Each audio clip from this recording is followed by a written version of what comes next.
14 থেকে 18 পর্যন্ত আওয়ামী লীগ সরকারকে ফ্যাসিবাদী বলা যেতেও পারে। 18-র পর থেকে এটা একটা আটারলি ক্রিমিনাল গ্যাং, মাফিয়া গ্যাং। সুতরাং নজরুল হচ্ছে স্বৈরাচারের সাথে ইনভার্সলি প্রপোর্শনাল। যত বেশি স্বৈরাচার তত কম নজরুল। শুধু এই উপদেষ্টা না, প্রধান উপদেষ্টা, ভবিষ্যতের প্রধানমন্ত্রী বা মন্ত্রীরা কেউ মহোদয় নয়।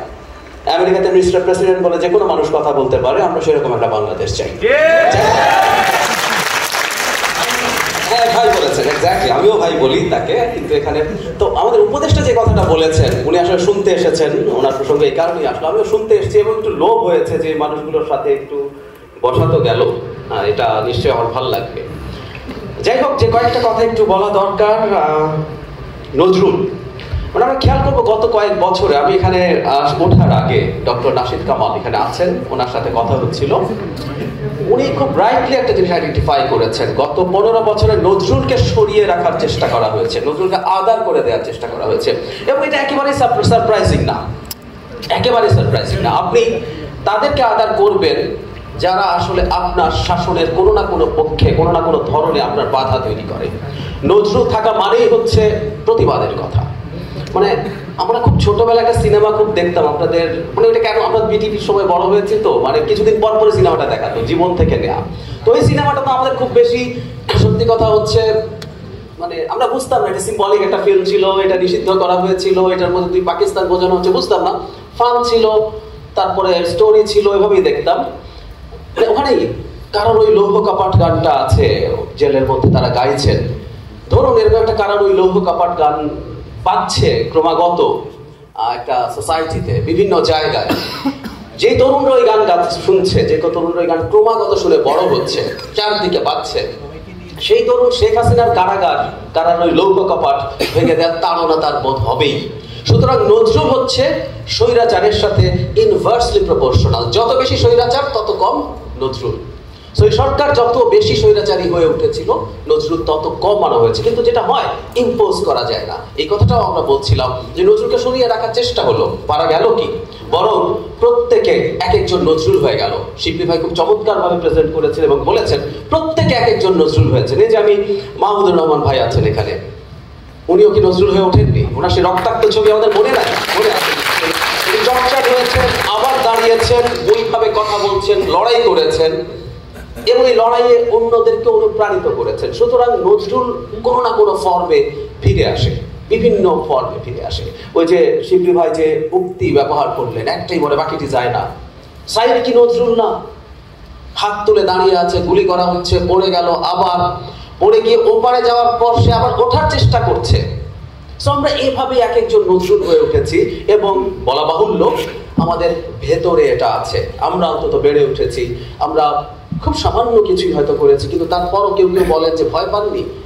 কোনো একটা জায়গায় নজরুল আসলে সাহস জুগিয়ে গেছে, শুধু সাহস জুগিয়ে যায়। খুব বেশি কিছু আর বলবো না। আমরা একটা নতুন বাংলাদেশে এসেছি, কি করা দরকার। এবং যেহেতু এটা নজরুলকে নিয়ে, শিবলি ভাইয়ের কাছে আমার একটা খুব গুরুত্বপূর্ণ অ্যাপিল আছে। সেটা হচ্ছে এই নজরুল ইনস্টিটিউটের প্রধান হিসাবে নজরুলকে আমাদের সামনে আনা। আমি কোন রকম কোনো ইম্পোজ করার বিরুদ্ধে। আমরা এমন না যে নজরুল ধরেছিলে এবং আমি ধরে তোমাকে নজরুল খাইয়ে দেব, না, এটাও করা যাবে না। আমরা নজরুলকে সামনে নিয়ে আসবো মানুষের কাছে। এবং নজরুল এত বেশি অ্যাপিলিং, এত বেশি অ্যাডিকটিভ, আমার মনে হয় বেশি কিছু লাগবে না, মানুষটা নিয়ে নেবে। কিন্তু আমাদের ওই চেষ্টাটা করা দরকার। সুতরাং আগে নজরুলকে অচ্ছুত করে রাখা হয়েছে বলে এবার নজরুল দিয়ে অযাচিতভাবে, অহেতুকভাবে ওভারওয়েলম করে ফেলবো তা, কিন্তু নজরুলকে ফিরিয়ে আনতে হবে। নজরুলকে বিভিন্ন ফর্মে আমাদের তরুণদের সামনে আনতে হবে। কারণ যুগে যুগে নজরুল যদি সমাজে থাকে তাহলে যে কোনো অথরিটারিয়ানিজম, নজরুল মানে সংগ্রাম, ইনক্লুসিভনেস, অসাম্প্রদায়িকতা, সবকিছু ইনফ্যাক্ট তার মধ্যে আছে।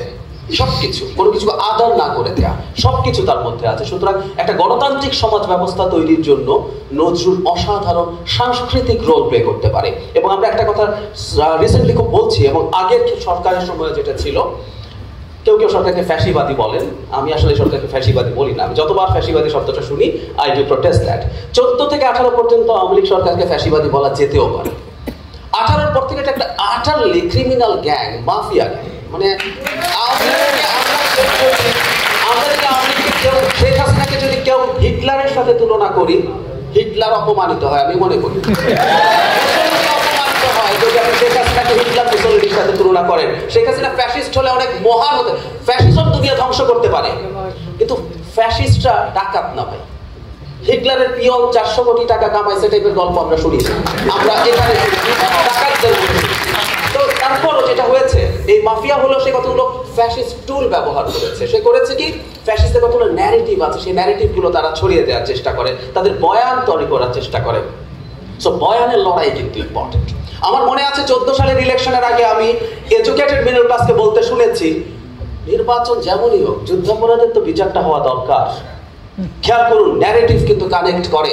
আমি শুনেছি যে আপনি বলছেন যে উনি মনে করেন যে গণতান্ত্রিক অধিকার হরণ করা ঠিক না, কিন্তু যুদ্ধাপরাধের বিচার তো ঝুলিয়ে রাখা হয়েছিল, সো এটা তো হওয়া দরকার আছে। So it's powerful.